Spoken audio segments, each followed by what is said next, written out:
మొత్తం కాశ్మీర్లో 48 పర్యాటక కేంద్రాలను మూసివేయడం జరిగింది. వాటిని కంప్లీట్గా భద్రతా బలగాలు తమ ఆధీనంలో పెట్టుకున్నాయి.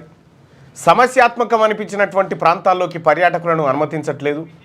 కాశ్మీర్కు వెళ్ళాలంటేనే జనం జంకుతున్నటువంటి పరిస్థితుల్లో ఈ ఘటన జరిగినటువంటి సందర్భంలో యావత్ దేశం ఉలిక్కిపడి భారత ప్రభుత్వానికి చనిపోయిన వారి కుటుంబాలకి అండగా నిలబడ్డాయి.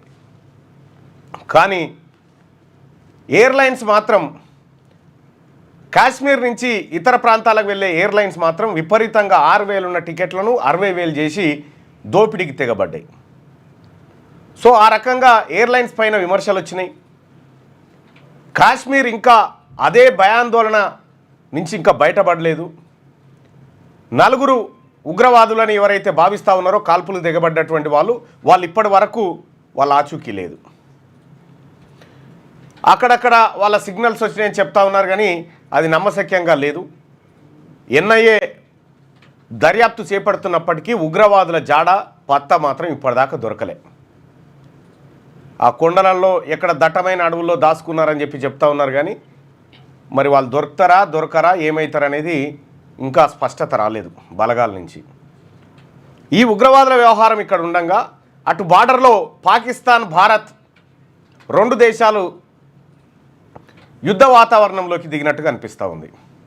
ఏకంగా పాకిస్తాన్కి సంబంధించినటువంటి వ్యక్తులు మాట్లాడుతూ మొత్తం మా అణుబాంబులన్నీ భారత్ దిక్కే తిప్పిపెట్టినాం, యుద్ధం వస్తే భారత్ మీద అణుబాంబులు వేస్తామని చెప్పి వాళ్ళు చెప్తా ఉన్నారు. ఇక్కడ మరోవైపు ఏమో ఫస్ట్ దౌత్య చర్చలు జరగాలి, ఆ తర్వాత యుద్ధం అనేటువంటిది ఇంకొక వైపు నుంచి వస్తున్నటువంటి వాదన. మొత్తానికి కాశ్మీర్ అంశం 4-5 రోజుల పాటు హాట్ టాపిక్ అయింది. నేషనల్ మీడియాకు ఫుల్గా ఇదే స్టఫ్ చాలా రోజుల నుంచి ఇదే నడిపిస్తూ ఉంది. ఈ అంశం యావత్ దేశాన్ని ప్రపంచాన్ని ఆకర్షించినటువంటి వార్తగా నిలిచింది. అయితే ఆడ చనిపోయినటువంటి వాళ్ళు 28 మంది అయితే ఇక్కడ కర్రెగుట్టలలో 1000 మంది మావోయిస్టులు కర్రెగుట్టల లోపల దాక్కున్నారనేటువంటి చర్చ జరుగుతూ ఉంటే వాళ్ళని బలగాలు చుట్టుముట్టిన సందర్భంలో ఇప్పటికే 30-40 మందిని చంపేసినట్టుగా తెలుస్తూ ఉంది. కొంతమంది లొంగిపోయారు. అసలు కర్రెగుట్టలలో ఉన్నటువంటి టాప్ సీక్రెట్ని ఇవాళ శనార్థి తెలంగాణ పత్రిక మీ ముందుకు తీసుకొస్తూ ఉంది.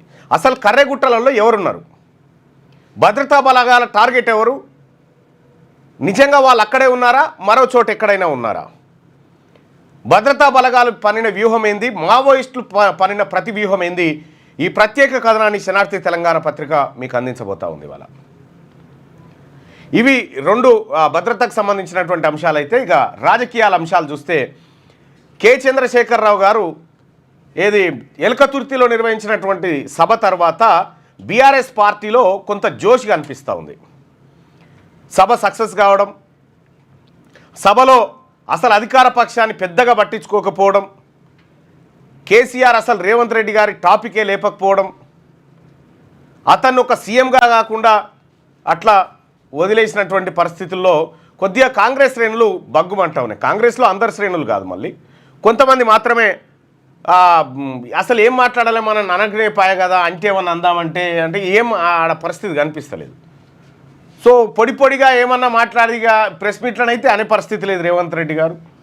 ఎందుకంటే ఈయన గురించి ఆయన మాట్లాడలేదు కాబట్టి ఆయన చిట్ చాట్ కార్యక్రమం పెట్టుకొని ఖజానా మొత్తం ఖాళీ చేసి మాపై నిందలేస్తారనేటువంటి ఒక చిట్ చాట్ ఏదో రాస్తే అది ప్రభుత్వ అనుకూల పత్రికలు కొంత హైలైట్ చేసినాయి. ఇక మంత్రుల విషయం అయితే పెద్ద పట్టింపే లేదు. మంత్రులు కేసీఆర్ గారేమో రేవంత్ రెడ్డి గారి గురించి అసలే మాట్లాడలే. పోనీ వాళ్ళ క్యాడరు వాళ్ళ ఎక్స్ మినిస్టర్లు ఎక్స్ ఎమ్మెల్యేలన్నా ఈ మంత్రుల గురించి మాట్లాడుతారేమంటే వాళ్ళు కూడా మాట్లాడలే ఈ మంత్రుల గురించి.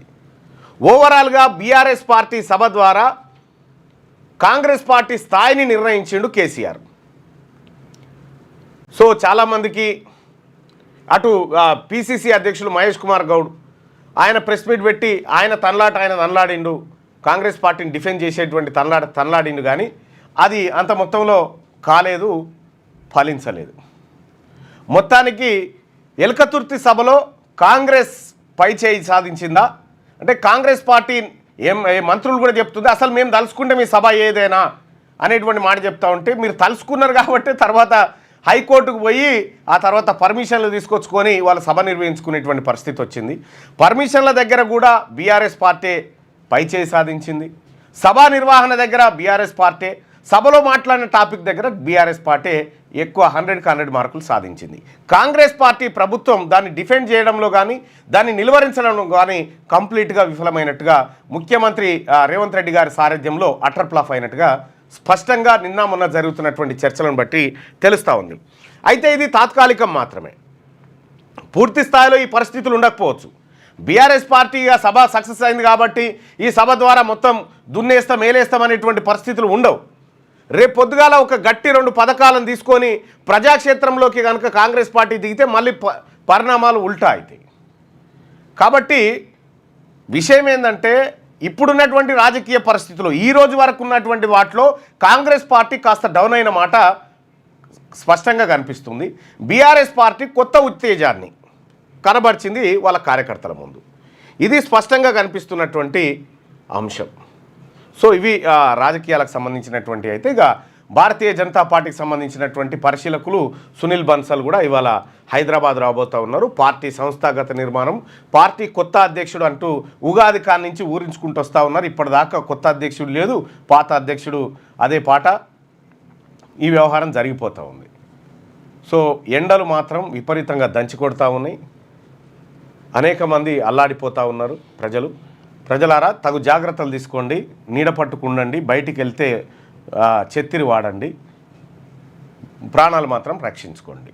ఇక మార్నింగ్ న్యూస్లోకి వెళ్దాం. మార్నింగ్ న్యూస్లోకి వెళ్తే ముందుగా వివిధ పత్రికల్లో ఉన్నటువంటి వార్తల్ని చూస్తే ఫస్ట్ చిత్తవకుండా పుత్తడి కొనండి, విలువకు అపురూపం నాణ్యతకు ప్రతిరూపం పసిడి, వ్యాపారంలో లాభం వచ్చినా బోనస్ డబ్బు అకౌంట్లో పడినా పంట నమ్మిన సొమ్ము చేతికి అందినా ఇంట్లో శుభకార్యమైన దగ్గర వాళ్ళ కానుకలు ఇవ్వాలన్నా మనసు మళ్ళేది బంగారం మీదకే.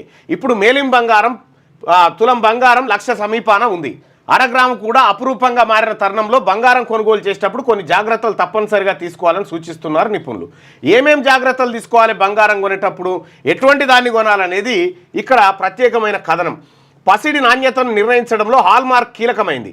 ఈ మార్కింగ్ నంబర్ను కేటాయించడంలో కొన్ని అసైనింగ్ సెంటర్లు మోసాలు చేస్తుండడంతో ప్రతి ఆభరణానికి ప్రత్యేక HUID hallmark unique identification ముద్రించాలని ప్రభుత్వం ఆదేశించింది.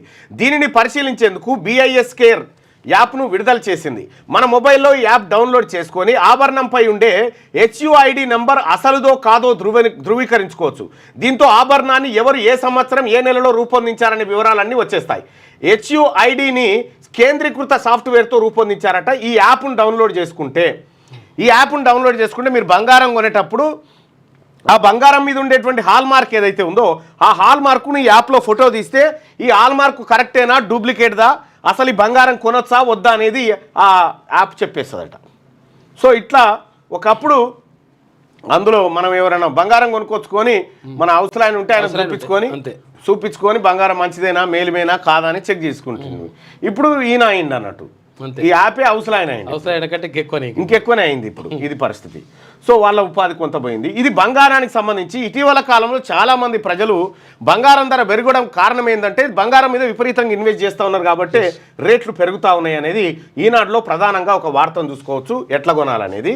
ఇక ఇంకోటి ఔరా సూర్య 35 బంతుల్లోనే సెంచరీ, IPLలో 14 ఏళ్ల కుర్రాడి వీర విహారం, 5 నెలల ముందు 13 ఏళ్ల కుర్రాడు IPL వేలంలో ₹1 కోటి పైగా రేటు పలికాడని తెలిసి ఆశ్చర్యపోయాం. 10 రోజుల ముందు ఆ కుర్రాడు తొలి IPL మ్యాచ్ ఆడుతూ ఎదుర్కొన్న తొలి బంతికే సిక్సర్ బాదడం, క్రీజ్లో ఉన్నంతసేపు ధనాధన్ షాట్లు ఆడడం చూసి అబ్బురపడ్డాం. ఇప్పుడు ఆ చిన్నోడు ఏకంగా సెంచరీ కొట్టేశాడు, అది కూడా కేవలం 35 బంతుల్లోనే. జైపూర్లోని సవాయ్ మాన్సింగ్ స్టేడియాన్ని తుఫాన్ లాంటి ఇన్నింగ్స్తో చుట్టేసిన ఆ చిత్సర పిడిగే వైభవ్ సూర్యవంశీ సోమవారం నాటికి 14 ఏళ్ల 32 రోజుల వయసున్న ఈ కుర్రాడు IPLలోనే కాక మొత్తంగా T20 క్రికెట్లో శతకం సాధించిన అత్యంత పిన్న వయస్కుడిగా నిలిచాడు. IPL చరిత్రలోనే 2వ వేగవంతమైన శతకము అతడిదే. ఈ రాజస్థాన్ రాయల్ ఓపెనర్ దాటికి గుజరాత్ నిర్దేశించిన 200 పరుగుల భారీ లక్ష్యం చిన్నబోయింది. 14 ఏళ్ళు ఉన్నటువంటి పోరగాడు, 14 ఏళ్ళ పిల్లగాడు నిన్న గుజరాత్లోని సవాయ్ మాన్సింగ్ గుజరాతేనా జైపూర్లో పింక్ సిటీ జైపూర్లో ఉన్నటువంటి సవాయ్ మాన్సింగ్ స్టేడియంలో 35 బంతులలో వీర విహారం. ఆయన ఎదుర్కొన్న బౌలర్లు ఎవరెవరు? మహమ్మద్ సిరాజు, పెద్దోళ్ళు, ఆ తర్వాత ఇషాంత్ శర్మ, ఆ తర్వాత ఆఫ్ఘనిస్తాన్ బౌలర్ పేరేంది రషీద్ ఖాను.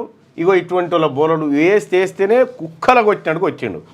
ఏం చేయాలో అర్థం కాక తలలు పట్టుకున్నటువంటి పరిస్థితి. ఐపీఎల్లో 14 ఏళ్ల పిల్లగాడు మొత్తం నిన్న దేశాన్నంతా టీవీల ముంగడ కూర్చుండబెట్టే పరిస్థితికి తెచ్చిండు. ఒక 14 ఏళ్ల పోరాడు. 14 ఏళ్ళు అంటే 9th క్లాస్ అన్నట్టు రకంగా. రైట్. ఇక్కడ కేసీఆర్ గారేమో వాళ్ళ పిల్లల్ని 50 ఏళ్ళు దాటిన పిల్లలేమో పిల్లలు అంటా ఉండు. అసలు పిల్లగాడు ఇగో ఈయన. ఇక్కడ విషయం ఏంటంటే ఈ 14 ఏళ్ల వయసులో పిల్లగాళ్ళు అప్పుడప్పుడే కొత్తగా బనీన్లు వేసుకుంటుంటారు. చిన్నతనంలో అయితే 10-12 ఏళ్ళు వచ్చేదాకా బనీన్ గతి లేదు, ఏం గతి లేదు. అదే కథ. బనీను ఉల్టా వేసుకునే ఈ వయసు ఇది.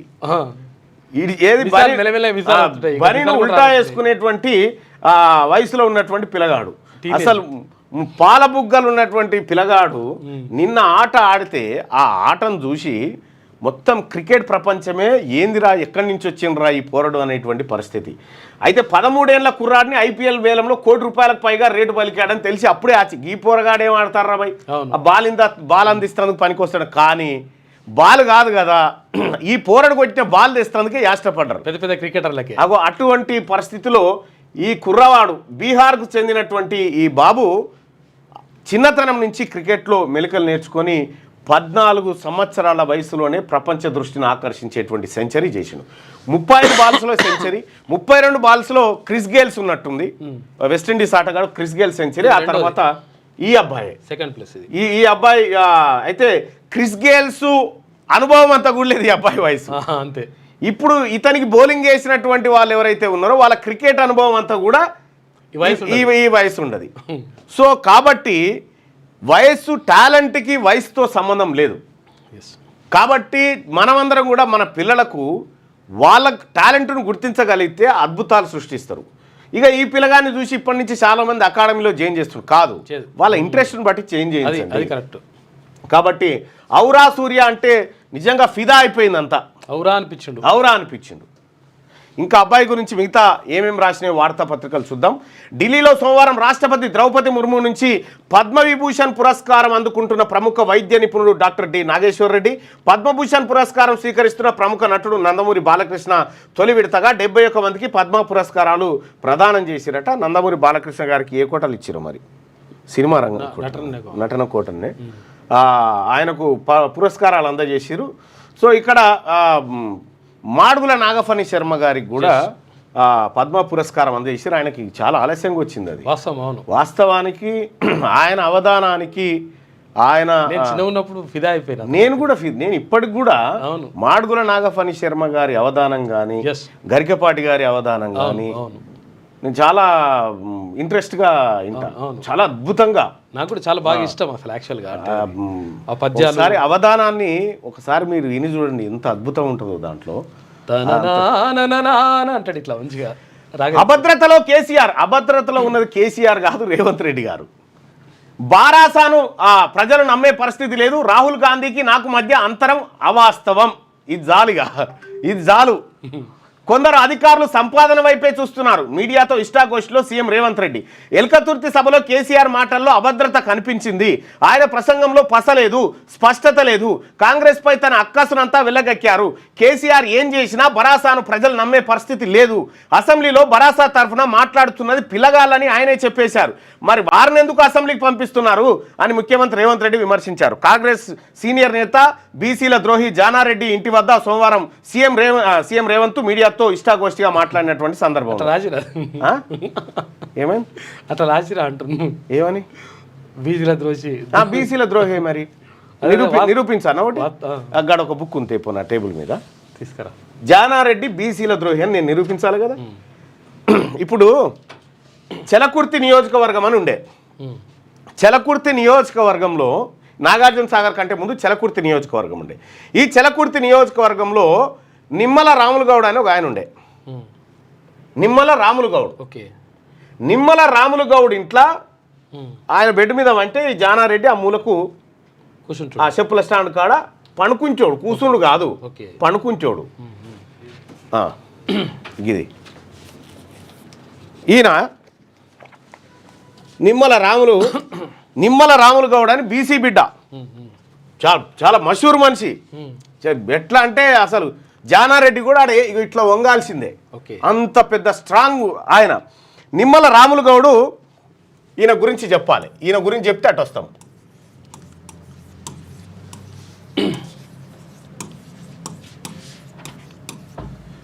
నిమ్మల రాములు గౌడ్ ఈయన నల్గొండ జిల్లా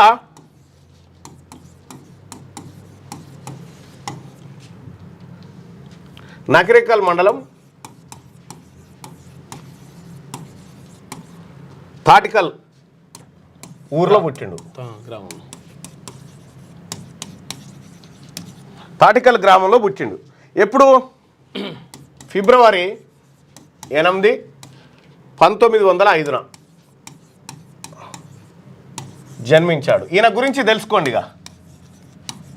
నిమ్మల రాములు గౌడు చెలకుర్తి నియోజకవర్గం నుంచి ఇప్పుడు నాగార్జున సాగర్ నియోజకవర్గం 1967లో ఇండిపెండెంట్గా గెలిచిండు. ఓకే.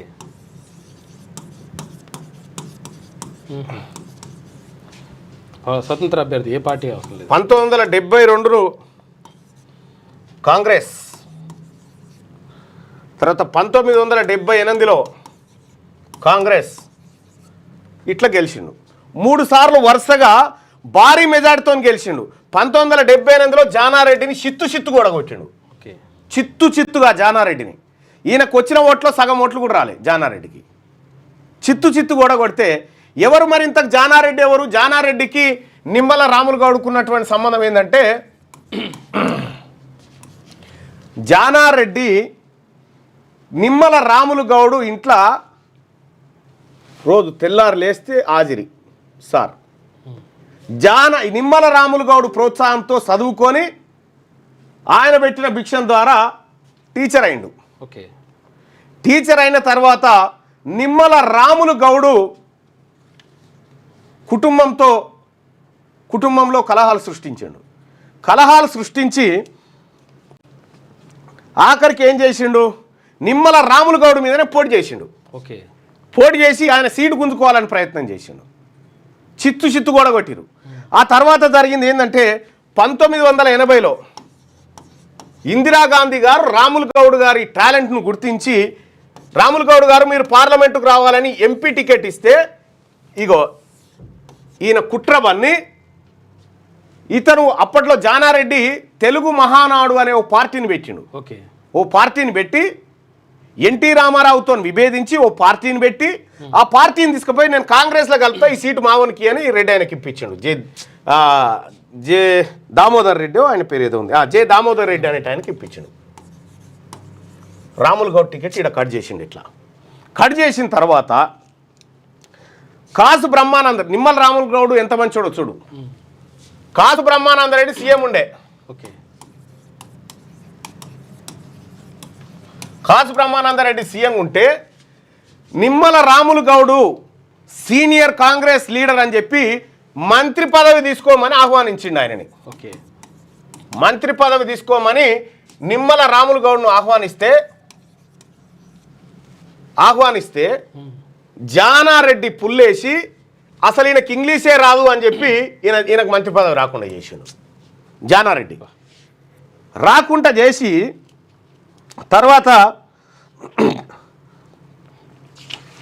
తర్వాత జరిగినటువంటి ఒక భయంకరమైనటువంటి కార్యక్రమం ఏంటంటే, జానారెడ్డి ఈయనని నిమ్మల రాములను అసలు రాజకీయాలలోనే లేకుండా చేసే కుట్ర చేసిండు. చేసిన తర్వాత ఇప్పుడు నిమ్మల రాములు కోడలు, నిమ్మల రాములు గౌడ్కు 3 కొడుకులుండే. 3 కొడుకులు. ఒక ఆయన హర్షవర్ధన్,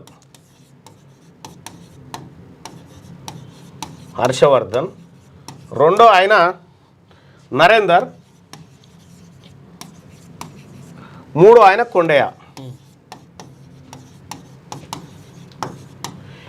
ఇప్పుడు నిమ్మల రాములు గౌడు కోడలు హాలియా మున్సిపాలిటీలో ward councillor. Okay. Nimmala Ramulu గౌడును నిలువునా ముంచినటువంటి జానారెడ్డి కొడుకు ఒక ఆయన ఎంపీ ఇంకొక ఆయన ఎమ్మెల్యే. వీళ్ళని ఇంకొక విషయం ఏంటంటే నిమ్మల రాములు గౌడు రాజకీయ భిక్ష జానారెడ్డికి పెట్టిండు. జానారెడ్డి దగ్గర ఏం లేకుండా లొటపీసు రాజకీయ భిక్ష పెడితే ఆ భిక్షను అందుకొని ఆఖరికి నిమ్మల రాములు గౌడునే రాజకీయంగా ఖతం చేసిండు. ఇంకోటి ఏంటంటే 2012లో నిమ్మల రాములు గౌడు విగ్రహాన్ని హాలియాలో పెడతామంటే జానారెడ్డి పెట్టకుండా రకరకాల కుట్రలు చేస్తే ఫైనల్గా చందాలు వేసుకొని పెట్టిరు. అంటే బీసీ వాని ఉనికే ఉండొద్దు, ఇక్కడ అతని చరిత్ర ఉండొద్దు అనేది ఇతడు కుట్రదారుడు. అప్పటి నుంచే కుట్రదారుడు. ఇక ఇంకొక విషయము, జానారెడ్డి కాంగ్రెస్ పార్టీ ద్రోహిగా, కాంగ్రెస్ పార్టీ పైన కుట్రలు పని దానికి ద్రోహిగా తయారైండు. నిమ్మల రాములు గౌడు కాంగ్రెస్ పార్టీని కాపాడిండు. ఇక్కడ గమ్మది విషయం ఏంటంటే ఒక బీసీ వాన్ని ఇన్ని రకాలుగా ఇబ్బంది పెట్టి అతన్ని రాజకీయం నుంచి ఫేడౌట్ చేస్తే నిమ్మల రాములు 1995 అనుకుంటా ఏం చేసిండు, రామ్మోహన్ యాదవ్ అని జానారెడ్డి మీద నిమ్మల రాములు నిలబెట్టి ఈ ద్రోహి జానారెడ్డిని ఓడగొట్టండి అని చెప్పి పిలుపునిస్తే జానారెడ్డి ఓడిపోయిండు. యాదవ్ గెలిచిండాడ, బడుగుల లింగయ్య యాదవ్ వాళ్ళ అల్లుడే అన్నాడు. ఈ యాదవ్ గెలిచిండు. ఇట్లా జానారెడ్డి ఈ బీసీలను అక్కడ అనగదొక్కడానికి చెయ్యని ప్రయత్నం లేదు, చెయ్యని కుట్రలు లేవు. ఇక్కడ ఇదే హాలియాలో మొల్ల విగ్రహం పెడతా ఉంటే మొల్ల విగ్రహాన్ని జేసీబీలతో పెకిలించి తీసి బయట వారేపించిండు. బీసీల విగ్రహం పెడితే కవయిత్రి మొల్ల విగ్రహం పెడితే ఇప్పుడు చెప్పిన ద్రోహి ఇక కులగరణ దాకొద్దు, కులగరణ కాడ ద్రోహి గురించి ఆయన జీవితం అంతా కుట్రలు కుతంత్రాలే జానారెడ్డిది. ఇది నేను చెప్పిన మాట కాదు, ఇగో అథెంటిక్ ఇన్ఫర్మేషన్ బుక్ ఇలా రాసుకున్నది.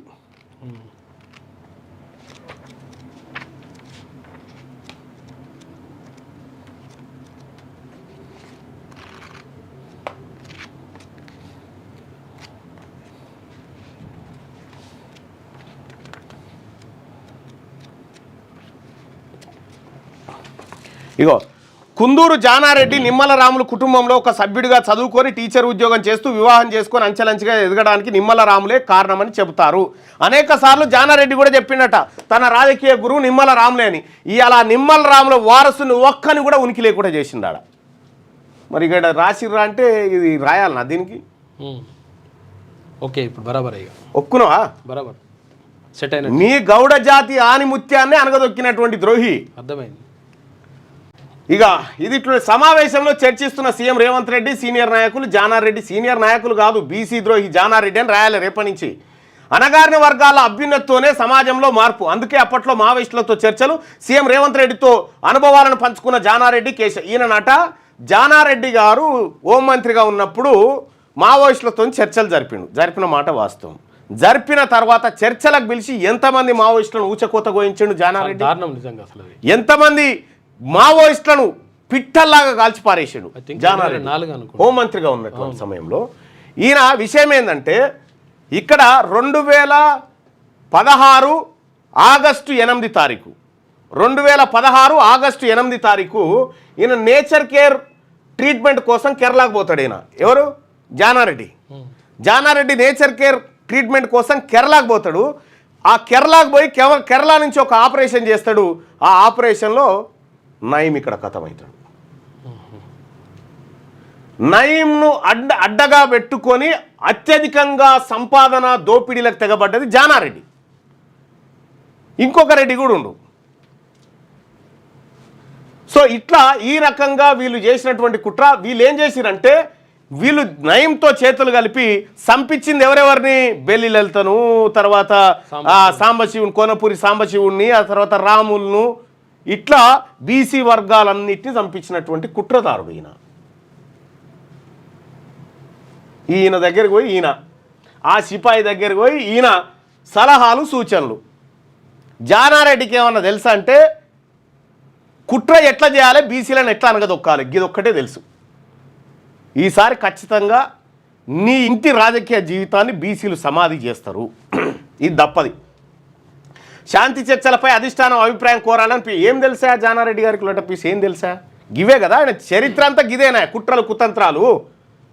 ఇంకా కొన్ని ఇంకా చెప్పరాని విషయాలు అనుకోరాదు రే జానారెడ్డి గారి గంత మనిషి. ఇక జానారెడ్డి కొడుకులకు రేవంత్ రెడ్డి గారు చాలా రోజుల నుంచి పరిచయం, చాలా రోజుల నుంచి. వీళ్ళ కొడుకుల్ని ఈయనకు పరిచయం చేసింది ఆ రోహిన్ రెడ్డి. ఆ రోహిన్ రెడ్డిని విడిచిపెట్టాడు చూడు, ఎందుకంటే వీళ్ళ కొడుకులకు ఏమేం చేస్తాడో అవన్నీ సపర్యాలు అంతా తెలిసినటువంటి విషయమే. తద్వారా అప్పుడు హోమ్ మినిస్టర్గా ఉన్నటువంటి సమయంలో తన కొడుకులను అడ్డం పెట్టుకొని ఏమేం చేసిండో తెలుసు. అప్పుడు ఏమేం కార్యక్రమాలు చేసిండో దాదాపు అందరికీ ఇప్పుడు మీడియాలో అది ఒక 20 ఏళ్ళ మీడియాతో అనుబంధం ఉన్నటువంటి వాళ్ళకి దాదాపుగా తెలుసు. ఇగో ఇటువంటి వాళ్ళతో ఇగో ఈయన చర్చలు. ఇది యాదాద్రి 1వ యూనిట్లో అగ్ని ప్రమాదం, నిలిచిన ట్రయల్ రన్ సమీక్షించిన ఉప ముఖ్యమంత్రి భట్టి. నల్గొండ జిల్లా దామర్చర్ల మండలం వీర్లపాలెం వద్ద నిర్మాణంలో ఉన్న YTPS అంటే యాదాద్రి థర్మల్ విద్యుత్ కేంద్రం 1వ యూనిట్ బాయిలర్లో సోమవారం తెల్లవారుజామున అగ్ని ప్రమాదం సంభవించింది. విద్యుత్ కేబుల్ తీగలు, పైపులు పూర్తిగా కాలిపోయాయి. యాదాద్రి పవర్ ప్లాంట్లో 1వ యూనిట్లో అగ్ని ప్రమాదం సంభవించిందట పాపం. ఇది ఈనాడులో ఉన్నటువంటి వార్తలు. ఇక ఒకసారి వెలుగు దినపత్రికలో ఉన్నటువంటి వార్తలు చూద్దాం. ఇక బంకర్లలోకి టెర్రరిస్టులు, పీఓకే నుంచి వారిని తరలిస్తున్న పాక్, సరిహద్దులోని ఉగ్ర స్థావరాలు ఖాళీ. ఇండియా దాడి చేస్తుందనే భయంతోనే ఈ నిర్ణయం. టెర్రరిస్టులను కాపాడుకుంటున్న పాక్ ఆర్మీ సర్జికల్ స్ట్రైక్ అనుభవంతో ముందు జాగ్రత్త చర్యలు చేపడతా ఉందట. బంకర్లలో ఉన్నటువంటి టెర్రరిస్టులను సేఫ్ జోన్లకు తీసుకుపోతుందట ఇప్పుడు పాకిస్తాన్. ఎందుకంటే భారత్ దాడి చేసేటువంటి అవకాశం ఉందని చెప్పి, సర్జికల్ స్ట్రైక్ చేసే అవకాశం ఉందని చెప్పి అనుమానపడి ఆ పని చేస్తూ ఉంది. ఇది పాకిస్తాన్ నీతి జాతి. అతిథులను కాపాడడంలో ఫెయిల్ అయ్యా, వారి కుటుంబాలకు ఎలా క్షమాపణ చెప్పాలో తెలియడం లేదు. ఒమర్ అబ్దుల్లా గారు చెప్తున్నటువంటి మాట ఏంటంటే, తమ రాష్ట్రానికి పర్యటన నిమిత్తం వచ్చి పర్యాటక ప్రాంతం ఏది ఆహ్లాదకరమైనటువంటి వాతావరణం కోసం వచ్చినటువంటి అతిథులను మేము కాపాడలేకపోయాము, మేము ఫెయిల్ అయ్యామనేటువంటి మాట ఒమర్ అబ్దుల్లా చెప్తా ఉన్నాడు. ఇక్కడ SLBC టన్నెల్లో ఉన్నటువంటి శవాల విషయంలో రేవంత్ రెడ్డి గారు ముక్కునాలకు రాయాల్సి వస్తుంది. ఒకవేళ ఈ నీతే కనుక ఆయన పాటిస్తే. ప్రజలంతా వెంట ఉంటే ఉగ్రవాదాన్ని అంతం చేస్తామన్న జమ్మూ కాశ్మీర్ సీఎం వారి కుటుంబాలకు ఎలా క్షమాపణ చెప్పాలో తెలియడం లేదని చెప్పి ఒమర్ అబ్దుల్లా చెప్తా ఉన్నాడు. మరి SLBCలో మరణించినటువంటి వారి కుటుంబాలకు కనీసం క్షమాపణ చెప్పిండా జరిగిన పొరపాటుకు మన సీఎం? ఇక ఎలాంటి పరిస్థితినైనా ఎదుర్కొనేందుకు రెడీ, ప్రిపరేషన్లో మన సైన్యం. ప్రధాని మోడీకి వివరించిన రక్షణ మంత్రి రాజ్నాథ్. ఇక ఇండియన్ నేవీ కోసం 26 రాఫెల్ జెట్లు. భారత్ ఫ్రాన్స్ మధ్య కుదిరిన 63,000 కోట్ల డీల్. ఇక ఈ ఇష్యూ దీనికి కూడా పనికొచ్చింది ఓ రకంగా ఈ డీల్కు. ఇక ఖజానా ఖాళీ చేసి మాపై నిందల. కేసీఆర్ ప్రసంగంలో అభద్రతా భావం అక్కసు సీఎం రేవంత్ రెడ్డి. అవసరాలను బట్టి మోడీ కేసీఆర్ మాటలు మారుస్తారు. బీఆర్ఎస్ను ప్రజలు నమ్మే పరిస్థితిలో లేరు. కేసీఆర్ పిలగాలను అసెంబ్లీకి ఎందుకు పంపిస్తున్నాడు? అరెస్టుల విషయంలో తొందర పడం, చట్టం ప్రకారమే నడుచుకుంటాం. ఇంకా చట్టం ప్రకారం నడుచుకుంటారో ఎట్లా చీకటి ముచ్చట్లతో నడుచుకుంటారో ఇక మీ ఇష్టం. ఎవరికేం నమ్మకం లేదు మీరు అరెస్ట్ చేస్తారని. నాకు రాహుల్ గాంధీకి మంచి రిలేషన్ ఉంది, కనిపించింది మొన్న, చాలా అద్భుతంగా అనిపించింది రిలేషన్. మా ప్రభుత్వం తెచ్చిన స్కీమ్స్ ఏ రాష్ట్రంలోనూ లేవు. నా పాలనపై చివరి 6 నెలల్లో చర్చ జరుగుతుంది. ఆపరేషన్ కగార్పై పార్టీ నిర్ణయం తర్వాత ప్రభుత్వ విధానం ప్రకటిస్తాం. జానారెడ్డితో భేటీ అనంతరం మీడియా చిట్చాట్లో రేవంత్ రెడ్డి గారు చెప్పినటువంటి మాట ఇస్తే తప్పను అని చెప్పి రేవంత్ రెడ్డి గారు చెప్తున్నటువంటి మాట ఈ ప్రధాన వార్తగా వెలుగు దినపత్రికలో చూడొచ్చు. ఇక యూరోప్లో చిమ్మ చీకటి. స్పెయిన్, పోర్చుగల్, ఫ్రాన్స్లో పవర్ కట్ అయింది. ఎక్కడికక్కడ స్తంభించిన పబ్లిక్ సర్వీస్ వ్యవస్థలు, లక్షల మందిపై తీవ్ర ప్రభావం. ఇక ఫ్రాన్స్లో హై వోల్టేజీ విద్యుత్ లైన్ దెబ్బతినడమే కారణం. ఇప్పుడు ఇక మొన్న నుంచి ఒక 15-20 రోజుల బట్టి 52 మంది ఏసీబీకి దొరికిరు.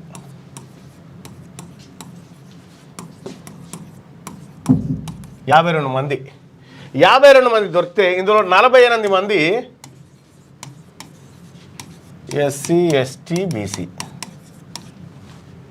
ఏసీబీ కేసులకు పట్టుబడ్డ వాళ్ళు 52 మంది ఉంటే అందులో 48 మంది SC, ST, BC వాళ్ళే.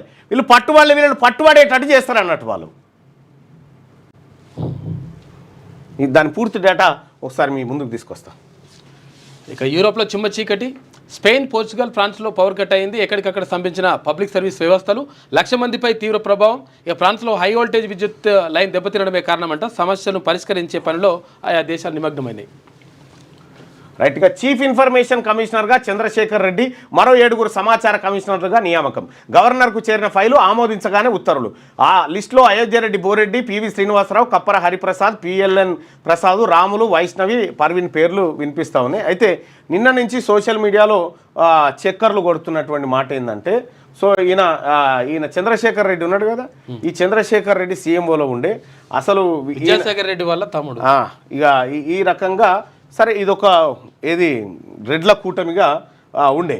అయితే ఈయనని చీఫ్ ఇన్ఫర్మేషన్ కమిషనర్గా నియమిస్తున్నట్టుగా ఒక వార్త వచ్చింది. ఈయన రెడ్డే, అయోధ్య రెడ్డి, పివి శ్రీనివాసరావు బ్రాహ్మణ, కప్పర ప్రసాద్ బ్రాహ్మణ, తర్వాత రాములు ఎస్టీ, వైష్ణవి కమ్మ. ఈ వైష్ణవి అనే టైంకు ఎవరు ఎన్వి రమణ రికమెండేషన్ అట.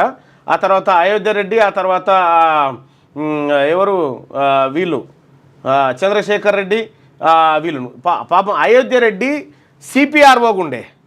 సిపిఆర్ఓ ఉంటే ఆ సిపిఆర్ఓకు ఆయన ఫిట్ అవుతలేడని ఆయనను బయటకు పంపించి ఇంకో రెడ్డి గారిని సిపిఆర్ఓ, ఈ చర్చ జరిగింది. అయితే జీవో వచ్చిన తర్వాత దీని గురించి మాట్లాడదాం. జీవో రాకముందుకు ఇది అథెంటిక్ ఏది అంత ఏది అనుకోవద్దు. అందుకోసమే ఈ వార్తను కాసేపు పక్కకు పెడదాం. తప్పుడు వివరాలతో పిటిషన్ వేస్తారా? గ్రూప్ 1 కేసులో పిటిషనర్లపై హైకోర్టు ఆగ్రహం. కె ముత్తయ్య మరో 18 మంది దాఖలు చేసిన పిటిషన్ కొట్టివేత, 20,000 ఫైన్. చర్యలు చేపట్టాలంటూ జ్యుడిషియల్ రిజిస్ట్రార్కు ఆదేశం. గ్రూప్ 1 వాల్యుయేషన్లో అవకతవకలు జరిగాయంటూ తప్పుడు వివరాలతో దాఖలు చేసిన పిటిషన్ను కొట్టివేస్తూ హైకోర్టు తీర్పు వెలువరించింది. అంతేకాకుండా పిటిషనర్లకు 20,000 జరిమానా విధించింది. కోర్టును తప్పుదారి పట్టించేలా అఫిడవిట్ దాఖలు చేసిన వారిపై తగిన చర్యలు చేపట్టాలంటూ జ్యుడిషియల్ రిజిస్ట్రార్కు ఆదేశాలు జారీ చేసింది. అయితే తప్పుడు వివరాలతోటి కోర్టును, అయితే నేను ఇంతకుముందుకే ఇదివరకే ప్రభుత్వాన్ని అలర్ట్ చేసిన, 1-2-3 ముఠాలు ఏర్పడ్డాయి. అవి దానికోసమే పనిచేస్తూ ఉన్నాయి. ఏది తప్పుడు ప్రభుత్వాన్ని గ్రూప్ 1 ఇరుకునబెట్టాలనేటువంటి సాయశక్తుల ఒక బ్యాచ్ పనిచేస్తూ ఉంది. మరి ప్రభుత్వం వాళ్ళని గుర్తించకపోతే మరి ఎవడేం చేస్తాడు దానికి? ఇటువంటివి వస్తాయని. ఎంసీహెచ్ఆర్డీ వైస్ చైర్మన్గా శాంతి కుమారి రిటైర్డ్ అయిన వెంటనే బాధ్యతల స్వీకరణ. సో ఆమె దిగిపోగానే కొత్త పదవి ఆమెకు.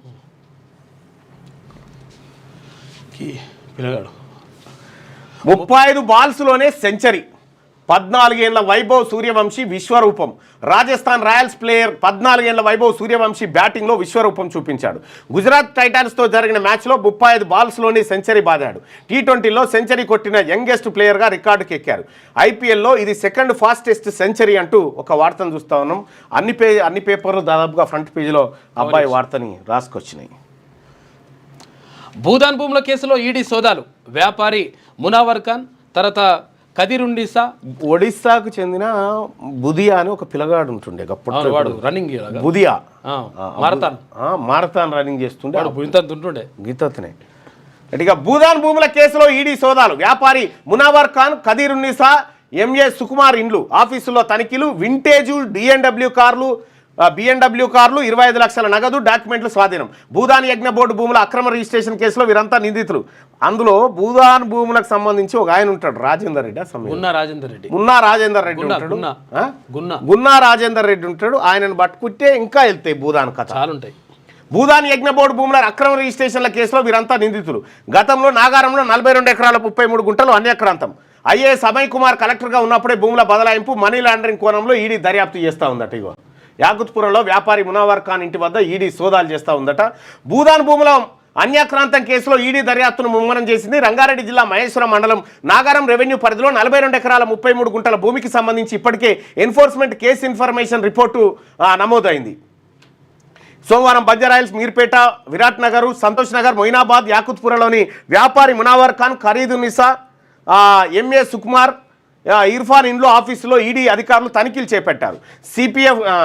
సిఆర్పిఎఫ్ సెక్యూరిటీ మధ్య తెల్లవారుజాము నుంచి సాయంత్రం 6:30 వరకు సోదాలు జరిగాయి. ప్రధానంగా వ్యాపారవేత్త మునావర్ ఖాన్ ఇల్లు, ఆఫీసులు, బంధువుల ఇళ్లలో తనిఖీలు నిర్వహించారు. మునావర్ ఖాన్ ఇంట్లో వింటేజ్ కార్లు, బిఎండబ్ల్యూ కార్లు, 25 లక్షల నగదు, భారీగా భూదాన్ భూముల పత్రాలు స్వాధీనం చేసుకున్నట్టుగా తెలిసింది. ఈఐపిఎల్ కంపెనీకి సుకూర్ బినామీగా ఉన్నట్టుగా ఈడీ ఆరోపిస్తున్నటువంటి క్రమంలో సుకూరు, అతడి బంధువు హర్పన్, మరో 2 ఇళ్లలో సోదాలు జరిపిందట. భూదాన్ భూముల కేసులో ఈడీ సోదాలు చేస్తూ ఉంది. అక్రమ రిజిస్ట్రేషన్లు చేసుకురట. ఇక భూ సమస్యలపై మళ్ళీ అప్లై చేసుకోవాల్సిందే. ధరణిలో పెట్టుకున్న అప్లికేషన్లు సగానికి పైగా రిజెక్ట్. కొత్తగా భూభారతి పోర్టల్లో అప్లై చేసుకోవాలంటున్న అధికారులు త్వరలో నిర్వహించే రెవెన్యూ సదస్సుల్లోనూ మాన్యువల్గా అప్లై చేసుకునే ఛాన్స్ అట. అయితే మీరు భూ సమస్యలు ఉన్నాయని ఎప్పుడైతే ఆ ధరన్లో దరఖాస్తు పెట్టుకురా అవన్నీ పోయినాయట. మళ్ళా కొత్తగా ఇందులో ధరన్లో ఏది ఈ భూదారులో పెట్టుకో అన్నట్టు ఇప్పుడు పైసలు కట్టాలి. ఇప్పుడు ధరనప్పుడు తాగినోడు కడతాడు తాళ్ళ పన్ను, మళ్ళీ 2 సార్లు కట్టాలంటే పాత పైసలు స్లాట్లు బుక్ అయ్యి ఏది వర్క్ కానీ పైసలే వాపసు ఇస్తలేరు. ఇంకా భూ సమస్యలపై ధరణిలో పెట్టుకున్న దరఖాస్తులు రిజెక్ట్ అవుతున్నాయి. భూభారతి పోర్టల్ను అందుబాటులోకి తీసుకురావడంతో పాటు కొత్త ఆర్ఓఆర్ చట్టం అమల్లోకి రావడంతో పాత అప్లికేషన్లు అధికారులు తిరస్కరిస్తున్నారు. భూ సమస్యల పరిష్కారం కోసం భూభారతి పోర్టల్లో మరోసారి అప్లికేషన్ పెట్టుకోవాలని సూచిస్తున్నారు. లేదంటే త్వరలో రాష్ట్ర వ్యాప్తంగా నిర్వహించనున్న రెవెన్యూ సదస్సుల్లో మాన్యువల్గా దరఖాస్తులు ఇవ్వొచ్చని చెప్తున్నారు. దీంతో కొంతమంది భూభారతిలో అప్లికేషన్లు పెట్టుకుంటుండగా మరికొందరు రెవెన్యూ సదస్సుల కోసం ఎదురు చూస్తున్నారు. భూభారతి పోర్టల్ అందుబాటులోకి వచ్చే సమయానికి ధరణిలో 81,000 పైన అప్లికేషన్స్ పెండింగ్లో ఉన్నాయి. ఇందులో పాస్బుక్ డేటా కరెక్షన్ కింద అంటే TM 33 మాడ్యూల్ కింద వచ్చినవే ఎక్కువగా ఉన్నవి. భూ సమస్యలపై మళ్ళీ అప్లై చేసుకోవాలని ప్రభుత్వం చెప్తా ఉంది. ఇక వారంలో 2 రోజులు క్షేత్రస్థాయిలో పర్యటిస్తా, అందరినీ కలుపుకొని టీం వర్క్తో పనిచేస్తా రామకృష్ణారావు.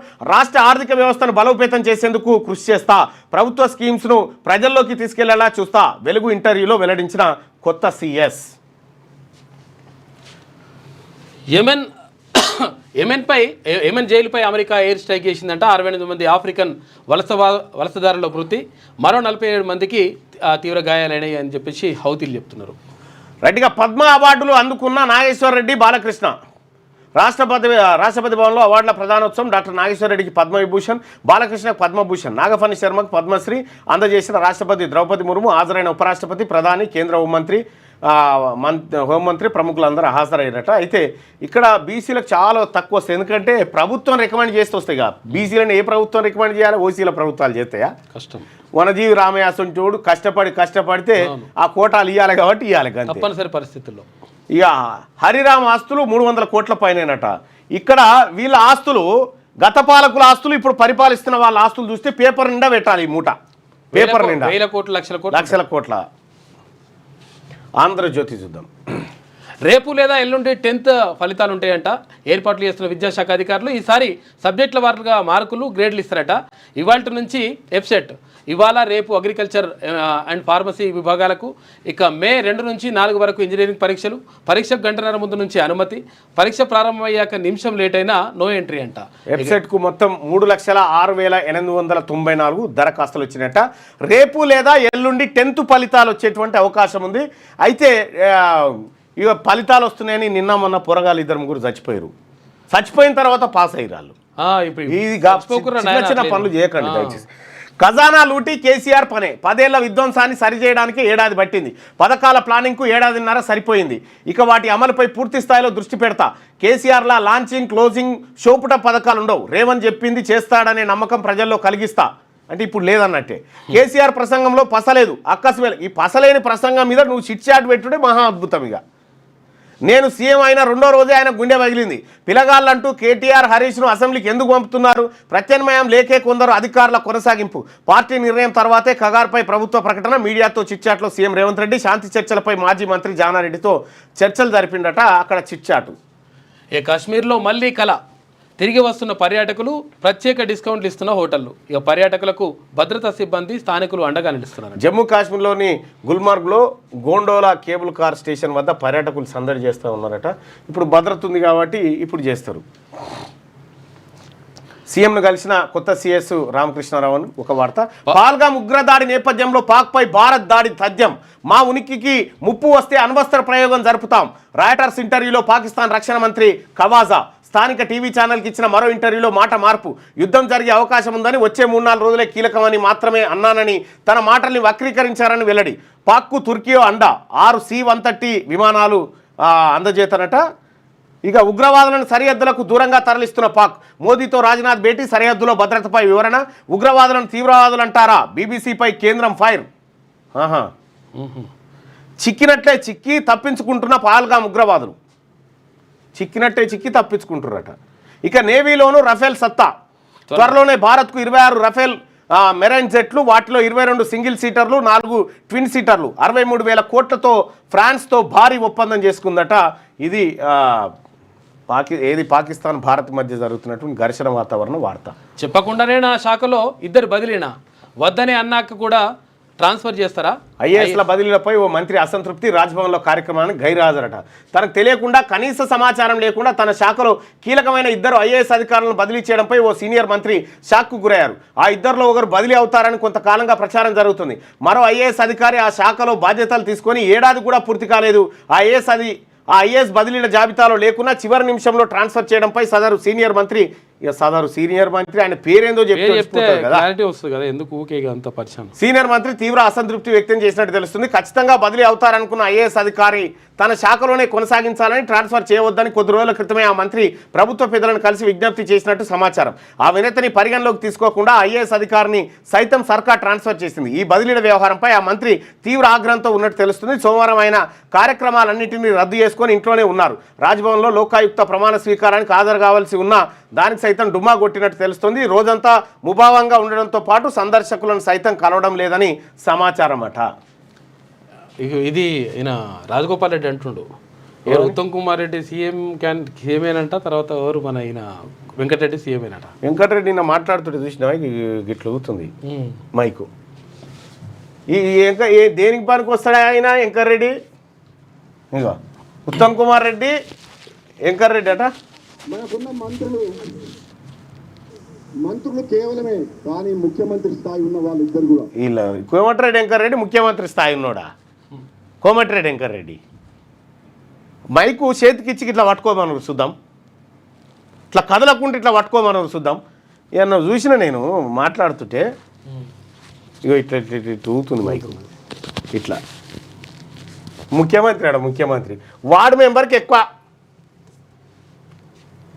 ఏదో ఆడా ఇవి అన్నీ అబద్ధాలు. తెల్లారి లేస్తే అబద్ధాలే కోమటిరెడ్డి వెంకటరెడ్డి దగ్గర. ఇవాళ 100 చెప్పాలనుకొని బయలుదేరి మొత్తం ఊరంతా తిరిగి 99 కంప్లీట్ చేసి నువ్వేరా పిచ్చోడా చైర్మన్ వీసారంటాడు. నువ్వే జడ్పీ చైర్మన్ అని ఇప్పుడు నల్గొండకో జడ్పీ చైర్మన్లు ఒక 50 మందికి చెప్పి ఉంటాడు నాకు తెలిసి.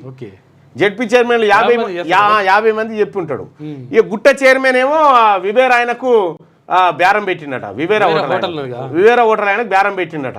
ఆ డీల్ అయితే అది డీల్ కుదిరితే ఆయన గుట్ట చైర్మన్ అవుతాడు, అది వేరే. ఇక ఆయన రెడ్డి గారే. అయితే విషయం ఏంటంటే 99 చెప్పి వస్తాడు అటు ఇటు. 2 ఏమైనా తక్కువ ఏమైనా ఒక డ్రైవర్ చెప్తాడు, పోయి ఇంటి ఆమెకు 100 చెప్పేస్తాడు. అట్లా ఆ టైప్ మనిషి అన్నట్టు. కోమటిరెడ్డి వెంకటరెడ్డి కాడ ముఖ్యమంత్రి అయ్యాడు. ముఖ్యమంత్రి చెప్పకుండానే నా శాఖలో బదిలీ అని నాకు తెలిసి దామోదర్ రాజనరసింహ గారు అనుకుంటున్నాను నేనైతే. పురపాలనలో గందరగోళం, 2 కార్యదర్శుల మధ్య పని విభజనే కారణం. కేంద్రంతో సంప్రదింపులకు బాధ్యత ఎవరిదనే దానిపై చర్చ. సిడిఎంఈను విభజించారా సందేహాలు.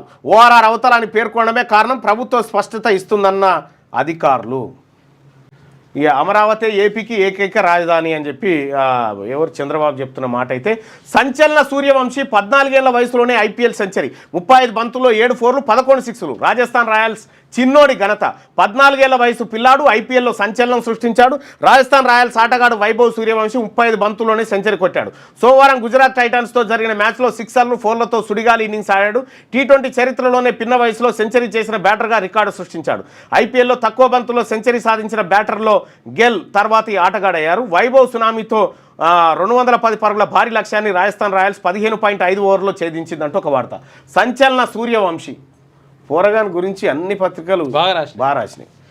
నాగేశ్వరరెడ్డికి పద్మవిభూషణ్, బాలయ్యకు పద్మభూషణ్, 71 మందికి పద్మ పురస్కారాలు అందజేత రాష్ట్రపతి ద్రౌపది ముర్ము చేతుల మీదుగా ప్రధానం.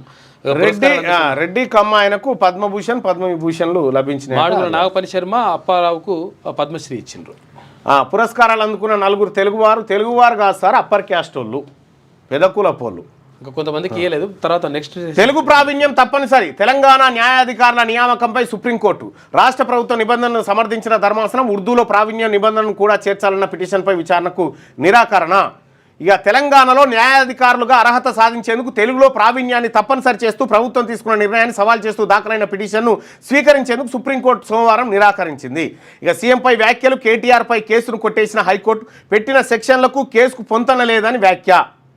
ఇక అఫిడవిట్లో అబద్ధాలు చెప్తారా, ₹20,000 జరిమానా కట్టండి. గ్రూప్ 1 మూల్యాంకనంలో తప్పులు జరిగాయంటూ పిటిషన్ వేసిన 19 మందికి హైకోర్టు జరిమానా. ఇందులో కొందరు ప్రభుత్వ ఉద్యోగులు. పిటిషన్ కొట్టివేత, తప్పుడు పత్రాలు ఇవ్వడంపై విచారణకు ఆదేశం. మరో పిటిషన్లో నియామక పత్రాలు ఇవ్వొద్దన్న ఆదేశాలపై టీజీపీఎస్సీ అప్పీల్కు వెళ్ళిందట. రైట్, ఇది ఆంధ్రజ్యోతి వార్తలు. ఒకసారిగా శనార్థి తెలంగాణ వార్తలు చూద్దాం. సో ఇది ఎక్స్క్లూజివ్గా ఎస్ కర్రెగుట్టలకు సంబంధించి క్షణక్షణం భయం కర్రెగుట్టలో మావోయిస్టు కీలక నేతలు. గుట్టలోనే central military committee chief Devji, Damodar, Hidma, Pulluru Prasad ఇక్కడే మకాం. బెటాలియన్ 1 మొత్తం కర్రెగుట్టలోనే. అబూజ్మడ్ సేఫ్ జోన్కు నంబాల కీలక కేంద్ర కమిటీ సభ్యులు. కర్రెగుట్టల చుట్టూ బాంబులు అమర్చిన బలగాలు, 30 చోట్ల అంబుష్ స్పాట్స్. కీలక నేతలే లక్ష్యంగా మాటు. బలగాల అదుపులో 200 మంది ఆదివాసీలు బలగాల అదుపులో ఉన్నారట. 200 మంది. సో ఇక్కడ ఈ కర్రెగుట్టలకు సంబంధించినటువంటి అత్యంత కీలకమైనటువంటి ఈ వార్తను మనం చూడు. Bukya Santosh Nayak, thank you. ఇక మార్నింగ్ న్యూస్ చూస్తున్నటువంటి మిత్రులారా, ఈ లైక్ బటన్ని క్లిక్ చేయండి, అలాగే షేర్ చేయండి, ఎక్కువ మందికి చేరేలా ప్రయత్నం చేయండి. ఓకే,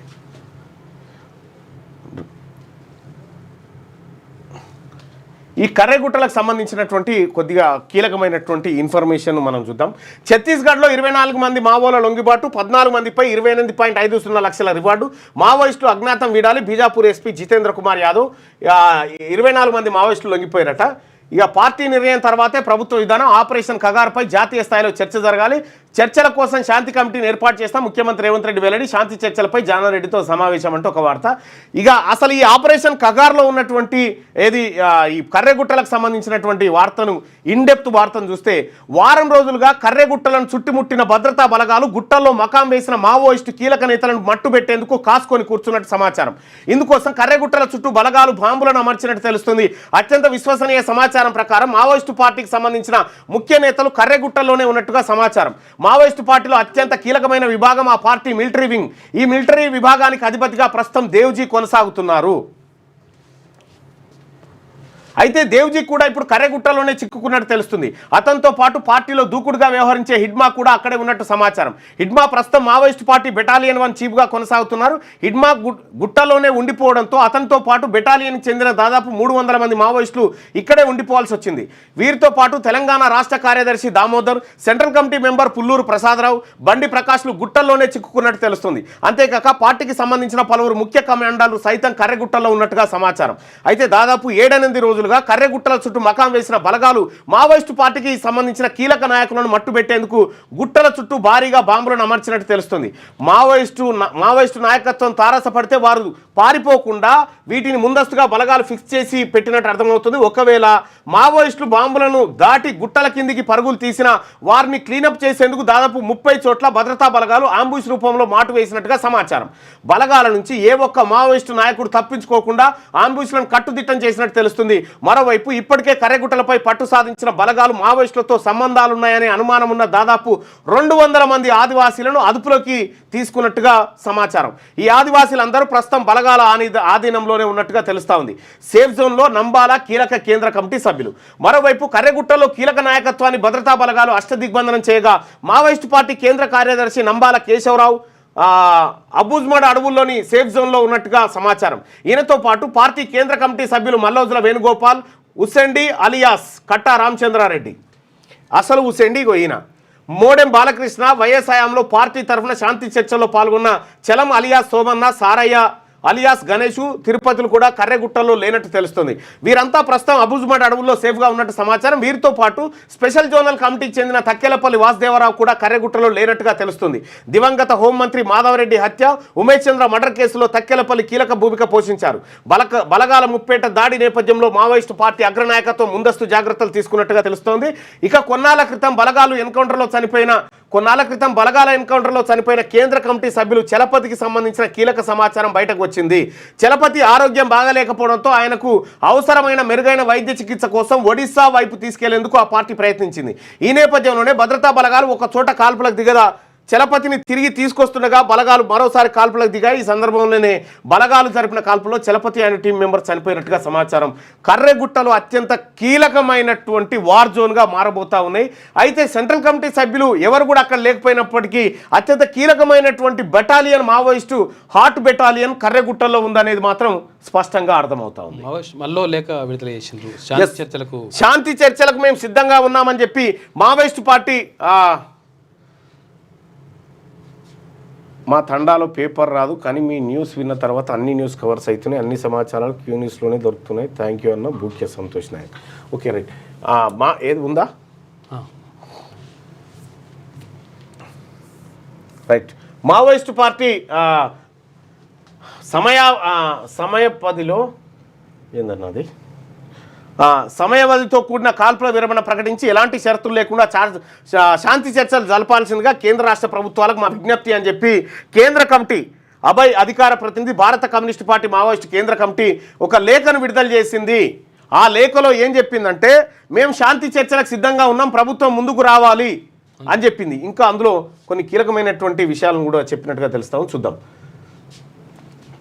గత 2024 జనవరి నుంచి కేంద్ర రాష్ట్ర పోలీస్ పారామిలిటరీ కమాండో బలగాలు ఆపరేషన్ కగార్ పేరుతో మావోయిస్టు విప్లవోద్యమ ప్రాంతాల్లో వందలాది మంది మావోయిస్టులను అమాయక ఆదివాసులను హత్య చేయడాన్ని ఖండిస్తూ దేశవ్యాప్తంగా అంతర్జాతీయంగా అనేక ప్రజాస్వామిక విప్లవ ప్రజా సంఘాలు, పార్టీలు, సామాజిక సంస్థలు, కార్యకర్తలు, ప్రగతిశీల ప్రజాస్వామిక విప్లవ మేధావులు వందలాది మంది ఉద్యమిస్తున్నారు.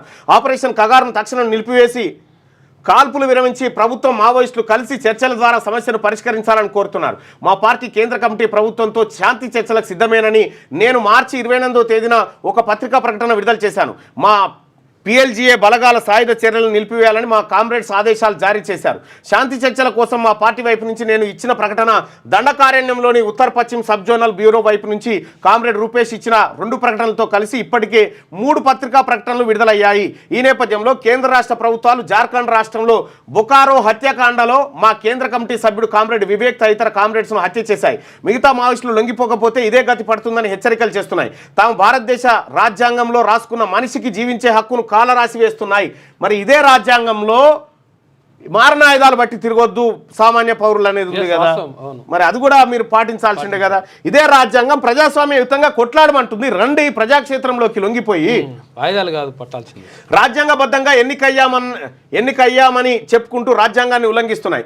ఆయుధాన్ని ఆయుధంతోనే ఎదుర్కొంటామని బహిరంగంగానే మాట్లాడుతున్నాయి. ఛత్తీస్గఢ్ తెలంగాణ సరిహద్దు ప్రాంతంలో కర్రెగుట్టల ప్రాంతాన్ని దిగ్బంధించి తెలంగాణ, ఛత్తీస్గఢ్, మహారాష్ట్ర నుంచి 10,000 మంది పోలీస్ పారామిలిటరీ కమాండో బలగాలను మోహరించి 5 రోజుల నుంచి పెద్ద ఆపరేషన్ సాగిస్తూ మా కామ్రేడ్స్ను 6గురిని హత్య చేయడమే కాకుండా పార్టీ నాయకత్వాన్ని హత్య చేసేందుకు ప్రయత్నిస్తున్నాయి. ఒకవైపు ప్రభుత్వం మా పార్టీ ఎలాంటి షరతులు లేకుండా చర్చలకు ప్రయత్నాలు చేస్తున్న నేపథ్యంలో ఈ విధంగా విప్లవకారులపై, ఆదివాసులపై హత్యాకాండలు సాగిస్తే శాంతి చర్చల కోసం కొనసాగుతున్న ప్రక్రియకి ఏమాత్రం అర్థం లేకుండా పోతుంది.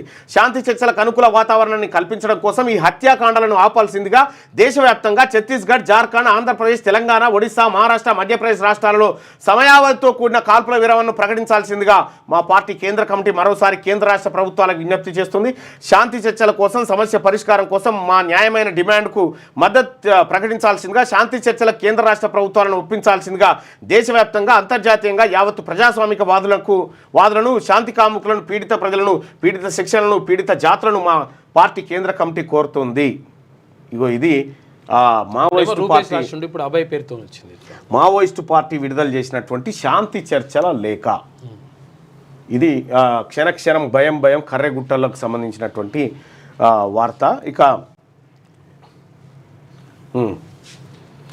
అద్భుత వైభవ్ ఊచకోత చరిత్ర సృష్టించిన సూర్యవంశీ 35 బంతుల్లో శతకం, 4లు, 6ల వర్షం. ఇండియా తరఫున ఫాస్టెస్ట్ సెంచరీ. 14 ఏళ్ల పిల్లాడు చదివేది 9వ తరగతి. సాధారణంగా ఈ వయసులో ఏ పిల్లాడైనా తన తోటి వారితో సరదాగా ఆడుతూ కాలం గడుపుతుంటారు. కానీ ఈ పిల్లాడి స్టైలే వేరప్ప. 14 ఏళ్ల పిల్లాడు IPL చరిత్రనే తిరగరాశాడు. కాకలు తీరిన బౌలర్లను ఊచకోత కోశాడు. 1 కాదు 2 కాదు ఏకంగా 11 6లు 7 4లతో శతక కొట్టాడు. మహామహులుగా భావించిన బౌలర్లపై ఏమాత్రం కనికరం లేకుండా ఆకాశమే హద్దుగా చెలరేగిపోయాడు.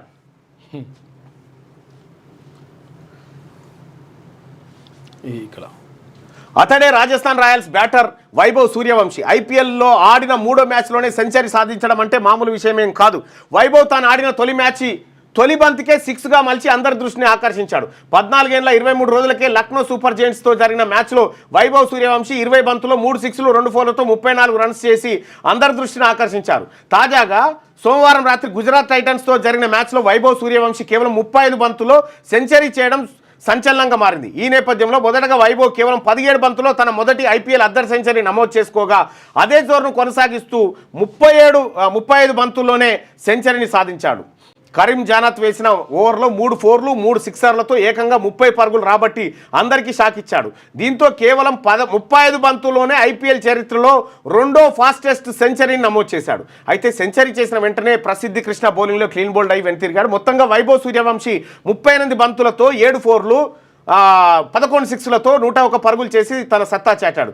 ఈ ఇన్నింగ్స్తో ఐపీఎల్ 2020 సీజన్లో ఫాస్టెస్ట్ సెంచరీని అలాగే అతి చిన్న వయసులో సెంచరీ చేసిన వ్యక్తిగా వైభవ్ సూర్యవంశీ రికార్డు సృష్టించాడు. ఐపీఎల్ చరిత్రలో ఫాస్టెస్ట్ సెంచరీ చేసిన వారిలో క్రిస్ గేల్ 30 బంతుల్లో శతకం బాదగా వైభవ్ సూర్యవంశీ 35 బంతుల్లో, యూసుఫ్ పఠాన్ 37, డేవిడ్ మిల్లర్ 38 బంతుల్లో సెంచరీలు చేశారు. అయితే ఇండియన్ క్రికెట్లో ఫాస్టెస్ట్ సెంచరీ చేసిన ఆటగాడుగా వైభవ్ సూర్యవంశీ నిలిచారు. ఇదిలా ఉంటే వైభవ్ సంచలన బ్యాటింగ్ చూసి రాహుల్ ద్రావిడ్ మెస్మరైజ్ అయిపోయాడు. వీల్ చైర్లో నుండి పైకి లేచి మరీ ప్రశంసించాడు. ఈ మ్యాచ్లో వైభవ్ సంచలన ఇన్నింగ్స్తో గుజరాత్ నిర్దేశించిన 210 పరుగుల భారీ లక్ష్యాన్ని రాజస్థాన్ 15.5 ఓవర్లో 2 వికెట్లు కోల్పోయి ఛేదించింది. ఆర్ఆర్ మరో ఓపెనర్ యశస్వి జైస్వాల్ 70 పరుగులతో అజయంగా నిలిచాడు. ఈ యశస్వి జైస్వాల్ పానీపూర్ అమ్ముకునే పిల్లగాడు. టాలెంట్ చూడు అంతే. ఇక కేటీఆర్కు గాయం. జిమ్లో వర్కౌట్ సమయంలో ప్రమాదం జరిగిందంట. వెన్నుపూసలో గాయమైంది. కొన్ని రోజులు విశ్రాంతి తీసుకోవాలని చెప్పేసి వైద్యులు సూచించారు. ఎక్స్ ద్వారా వివరాలు వెల్లడించిన కేటీఆర్. సభ అయిపోయినాకనా? సభ ఎక్సర్సైజ్ చేస్తుంటే అయిందట.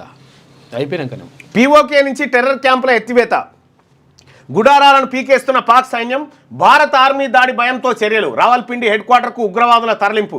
ఏ క్షణమైన యుద్ధ రంగంలోకి భారత ఆర్మీ. పాల్గాంలో దాడి చేసిన ఉగ్రవాదుల కోసం ఆర్మీ జల్లెడబడతా ఉందట. ఇగో పాకిస్తాన్ యుద్ధ భయంతో వణికిపోతా ఉందనేటువంటి వార్తను చూడొచ్చు. అంటే అసలు చంపేసిండ్రని కూడా అట్లా అంటే కొంతమంది చంపేసిండ్రు అని కూడా అంటున్నారు. అది ఎంతవరకు? కొంతమంది ఉగ్రవాదులు చంపేసిండ్రని చెప్పేసి ఇది వాట్సాప్ అన్న, ఇది వాళ్ళ వాట్సాప్. ఏది ఈ వాట్సాప్లో పెట్టి ఇది పెట్టి మీకు మనకు బుద్ధి రావాలరా హిందువా అని చెప్పి ఇవన్నీ పెడుతుంటారు. గుర్తాయి ఇవన్నీ దొరకలేదు అనేది క్లియర్గా అందరికీ ఇరికే కదా. పాక్ మీడియా ప్రసారాలపై ఆంక్షలు. 16 పాకిస్తాన్ యూట్యూబ్ ఛానళ్లపై నిషేధం. కేంద్ర హోంశాఖ కీలక నిర్ణయం. Party line దాటొద్దు. ఉగ్రదాడిపై వివాదాస్పద వ్యాఖ్యలు చేయొద్దు. కాంగ్రెస్ నేతలకు ఖర్గే హెచ్చరిక. ఉగ్రదాడిపై కాంట్రవర్సీ కామెంట్ చేస్తున్న హస్తం నేతలు. యుద్ధం వద్దని కర్ణాటక సీఎం సిద్ధరామయ్య సైతం వ్యాఖ్యలు చేసినటువంటి చూడొచ్చు. ఇక పద్మ అవార్డుల ప్రదానం జరిగింది రాష్ట్రపతి భవన్లో ముర్ము చేతుల మీదుగా. ఇంకా కొంతమందికి రాలే. ఇప్పుడు మందకృష్ణ మాదికి వాళ్ళందరూ కూడా ఇయ్యలే. నెక్స్ట్ విడతలు ఇస్తారంట. కేసీఆర్వి పచ్చి అబద్ధాలు. కేంద్ర నిధులతోనే గ్రామాల అభివృద్ధి. 2023 వరకే 9 లక్షల కోట్లకు పైగా నిధులు ఇచ్చింది. నిరూపిస్తే రాజకీయాలు వదిలేస్తారా? కేసీఆర్కు ఎంపీ డీకేఆర్ సవాల్. తెలంగాణకు విలన్ కేసీఆరే. ఇక బీఆర్ఎస్ రజతోత్సవ సభ అట్టర్ ఫ్లాప్. ఇప్పుడు గాంధీ భవన్కు ప్రతి వారం మంత్రి వస్తాడని చెప్పారు. వస్తుర్రా ఇప్పుడు? వస్తలే. గాంధీ భవన్కు బంద్ అయిందా దుకాణం? బంద్ కావడం స్టార్టే కాలే. అయింది స్టార్టింగ్. అయ్యో మన భుజంగారావు పోయి నల్గొండ భుజంగారావు పోయిండు. ఒకసారి కథం ఆయన కాలు పెట్టిన కథం అయిపోయింది. తెలంగాణకు విలన్ కేసీఆరే. బీఆర్ఎస్ రజతోత్సవ సభ అటర్ ఫ్లాప్. కాంగ్రెస్ బీఆర్ఎస్ పాలనపై చర్చకు సిద్ధమా? తేదీ సమయం వేదిక చెప్పండి. కాంగ్రెస్ భిక్షతోనే కేసీఆర్ సీఎం అయిండు. బీఆర్ఎస్ బీజేపీ 2 ఒకటే. TPC chief Mahesh Kumar Goud.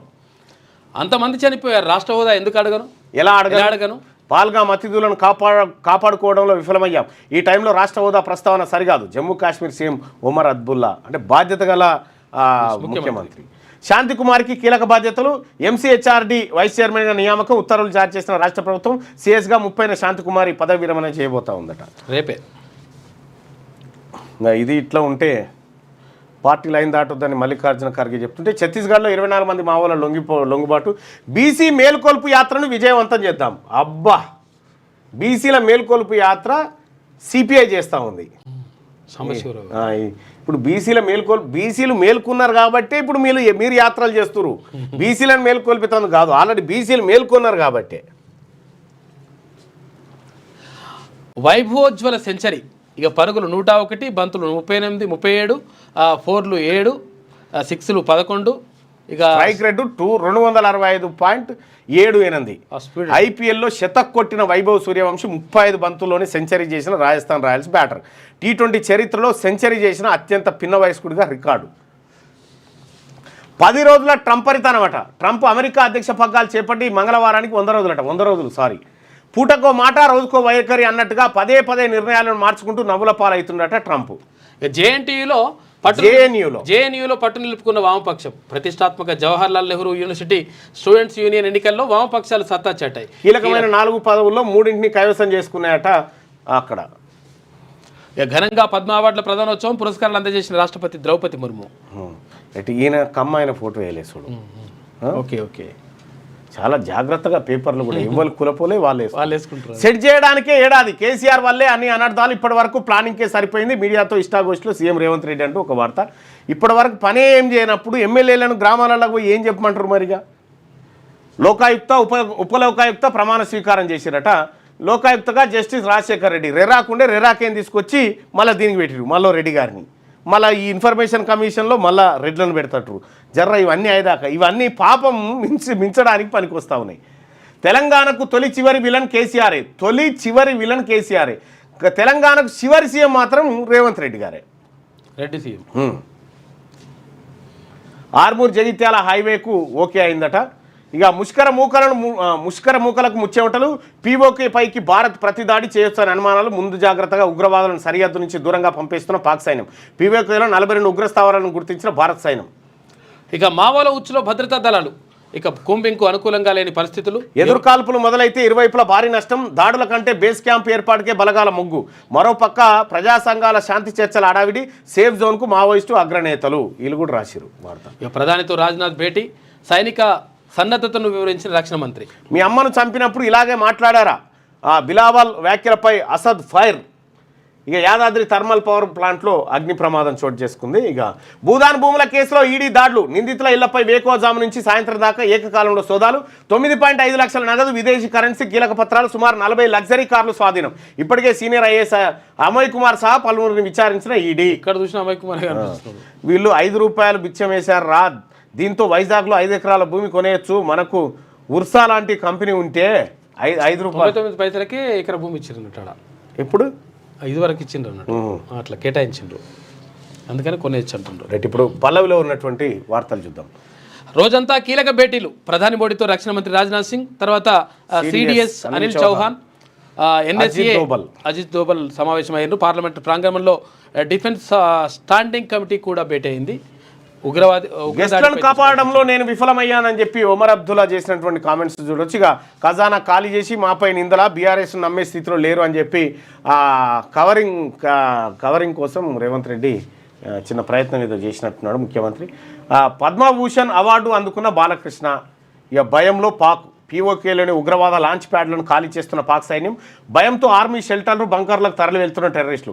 Pak army chief దేశం విడిచి పారిపోయినట్టు వార్తలు. ఇక తమ వద్దే ఉన్నాడంటూ ఫోటో పెట్టిన పాక్ పీఎంఓ. పాల్గామ్ ఉగ్రవాదులను వేటాడుతున్న ఇండియన్ ఆర్మీ. ఉగ్రవాదుల లొకేషన్ 4 సార్లు గుర్తించిన సైన్యం. ప్రధానితో రక్షణ మంత్రి రాజ్నాథ్ సింగ్ భేటీ. భవిష్యత్ కార్యాచరణపై 40 నిమిషాల పాటు చర్చ. ఇప్పుడు ఉగ్రవాదుల లొకేషన్ 4 సార్లు గాడు ఉందంటే హెలికాప్టర్ వేసుకొని పోతే ఎంతసేపు? పెద్ద విషయం కాదు, ఇట్లా కర్రెగుట్టపై బీర్ బాంబులు పెట్టిరట మావోయిస్టులు.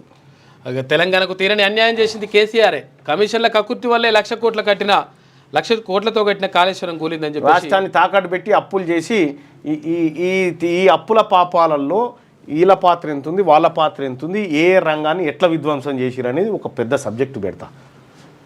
ఇక పేదలందరికీ ఇండ్లు ఇస్తాం. 20 లక్షల ఇండ్లు నిర్మించాలని లక్ష్యంగా పెట్టుకున్నాం.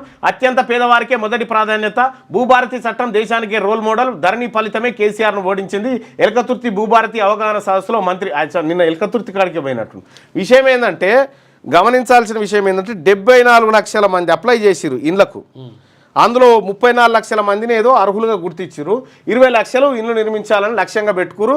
ఈ ఏడాది 4 లక్షలు ఇల్లు. అత్యంత పేదలు అంటే అసలు యాక్చువల్గా భూమి లేని వాళ్ళు కదా, మరి భూమి లేని వాళ్ళకి ఇస్తలేరు. వాళ్ళకి ఇయ్యరు. ఇప్పుడు ప్లాట్ ఉంటేనే ఇస్తారట. ప్రభుత్వాన్ని వెంటాడుతాం. రైతోత్సవ సభ చరిత్రలో నిలిచిపోతుంది. గులాబీ దండు మరిన్ని పోరాటాలకు సిద్ధమవ్వాలి.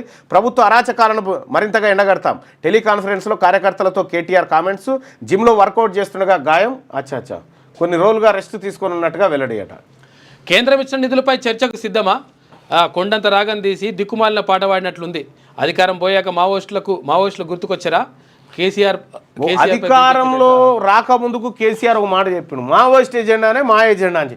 అధికారంలోకి వచ్చినాక మావోయిస్టులను కలిసి చంపిండు. చెత్త డబ్బాలో లంచం డబ్బులు సినిమా స్టైల్లో షామీర్పేట ఇస్తాయి. అవినీతి. బీసీలు కదా, మీరు పట్టుబడుతూనే ఉంటారు. మీరు ఎనడమా వాళ్ళని పట్టించే ఉపాయం చేయరు జల్దీ. గ్రూప్ 1 తీర్పుపై అప్పీల్ దాఖలు చేసిన టీజీపీఎస్సీ సింగిల్ బెంచ్ ధర్మాసనం జారీ చేసిన మధ్యంతర ఉత్తర్వులు సవాల్ చేస్తూ అప్పీల్ బుధవారానికి వాయిదా వేసిన జస్టిస్ నామవరపు రాజేశ్వరరావు తప్పుడు ప్రమాణ పత్రాలతో పిటిషన్ దాఖలు చేసిన గ్రూప్ 1 అభ్యర్థులకు 20,000 జరిమానా వారిపై చట్టపరంగా చర్యలు తీసుకోవాలని హైకోర్టు ఆదేశం. ఈ గ్యాంగ్ ఏదైతే ఉందో దీనికి కేటీ రామారావు టీమే సారథ్యం వహిస్తుంది. ఎవరు తప్పుడు పత్రాలు దాఖలు చేసింది. కాల్పులో విరమించి శాంతి చర్చలకు పిలవండి, కేంద్రానికి మావోయిస్టులు లేక మావోయిస్టు పార్టీ అధికార ప్రతినిధి అభయ్ పేరిట లెటర్ రిలీజ్. నమస్తే తెలంగాణ.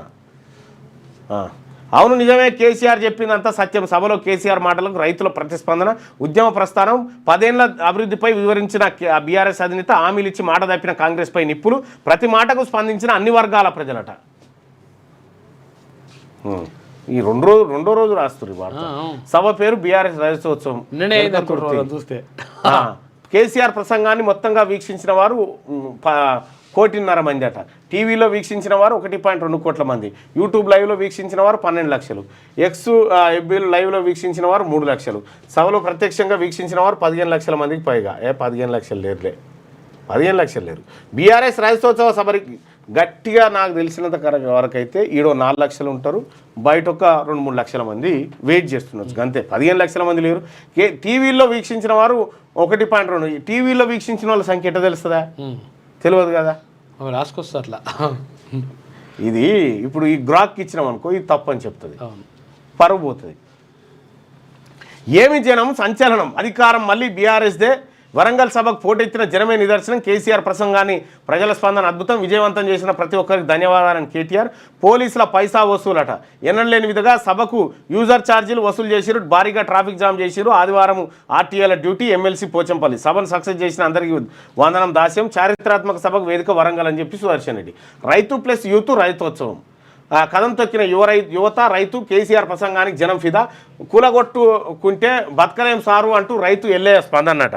తులం బంగారంపై మాట్లాడాలని కేసీఆర్కు సంగమ సూచన, సీఎం అని యువత నినాదాలు వారించిన కేసీఆర్. పరిపాలన గురించి ఎవరికి పట్టించుకోరు, ఎన్నికలకు 6 నెలల ముందే దానిపై చర్చ. కానీ ఇంత చెప్పారు కానీ 800 కోట్లు ఖర్చు పెట్టింది చెప్పకపోతే రావును, అది కూడా చెప్పాల్సింది. అంచనా ప్రకారం అయితే 200 కోట్లు ఖర్చు పెట్టిరు ఈ సభ కోసం. వచ్చిన పుణ్యానికి రాలే, 500 ఇచ్చి రాదు అందరికి ఎరికే. 500, 1000 రూపాయలు ఆ పని చేసిర్లే. స్వచ్ఛందంగా తరలిస్తే అది వేరే ఉండే. బీఆర్ఎస్ సభతో కాంగ్రెస్ బెంబేలెత్తింది. దిక్కుతోచని స్థితిలో లీడర్ క్యాడర్ ఇక తమ పని కథమైన నిర్ణయానికి వచ్చేసిన అధికార పార్టీ నేతలట. కేసీఆర్ ప్రకటనతో రాజకీయ ప్రకంపనలు, మావోయిస్టులతో చర్చల అంశం మరోసారి తెరపై స్వాగతించిన పౌర హక్కుల సంఘాల నేతలట. కేసీఆర్ను మావోయిస్టులు నమ్ముతారనుకుంటున్నావా? నమ్మరు. కేసీఆర్ను మావోయిస్టులు నమ్మరు, జానారెడ్డిని మావోయిస్టులు నమ్మరు. వీళ్ళంతా ఇదివరకు మావోయిస్టులతో ప్రయోగాలు చేసి వాళ్ళ కొంపలు ముంచిన వాళ్ళే. ఉత్తమ్ వెంకటరెడ్డిది సీఎం స్థాయి. అవునా? అబ్బాయి నవ్వానో ఏడవానో, కోటిరెడ్డి వెంకటరెడ్డి ముఖం చూస్తే నవ్వు ఆగుతలేదంటే. ధాన్యం కొంటారా కొనరా, రోడ్డు ఎక్కిన రైతన్నలు. అభ్యర్థుల సంఖ్య పెరిగింది నిజమే, లెక్కింపుతోనే తేడా వచ్చింది. ఒకే సెంటర్ నుంచి ఎక్కువ మంది ఎంపిక కావడం తప్పు కాదు. గ్రూప్ 1 అప్పీల్ పిటిషన్పై టీజీపీఎస్సీ. ఇక వడ్లు అమ్మేందుకు నిరీక్షణ, వడదెబ్బతో రైతు మృతి. యాదాద్రి పవర్ ప్లాంట్లో అగ్ని ప్రమాదం, ఆర్థిక ఇబ్బందులతో కాంట్రాక్టర్ ఆత్మహత్య వార్త. ఇక ముఖ్యమంత్రి ఊరు కొండారెడ్డిపల్లి అన్నదాతలపై బండ, రైతుల్ని ముంచారు. పేదల భూముల్లో పెద్దల రహదారట. 6 కిలోమీటర్ల పొడవునా 4 లేన్ల రోడ్డు, నోటీసులు లేవు, భూసేకరణ జాంతానై పంట పొలాలు పోతున్నా పరిహారం నీళ్లు. పనులకు ముందు సీఎం మనోడే అన్నారు, పూర్తయ్యాక నేడు ఫోన్లు ఎత్తడం లేదు. కన్నీరు మున్నీరు అవుతున్న కర్షకులు, సీఎం సొంతూరులో రైతుల దీనస్థితి అట. ఇంత పెద్ద రోడ్ ఎందుకు? వ్యవసాయం చేసుకొని బతికేటోళ్ళం, ఆస్తులు లేవు, వ్యాపారాలు లేవు, రెక్కాడితే కానీ డొక్కాడుతుంది. ఉన్నదే 2 ఎకరాల పొలం, అందులో నుంచి రోడ్డు పోయింది. పొలం కన్నా 7-8 మీటర్ల ఎత్తున రోడ్డు ఉంది. పొలంలోకి పోయేందుకు దారి లేకుండా పోయింది. ఎవరిని అడిగినా పట్టించుకోవడం లేదు. భూమి పోయినందుకు డబ్బులు వస్తాయని మా ఊరి పెద్ద మనిషి చెప్పాడు, ఇప్పుడేమో రావంటున్నారు.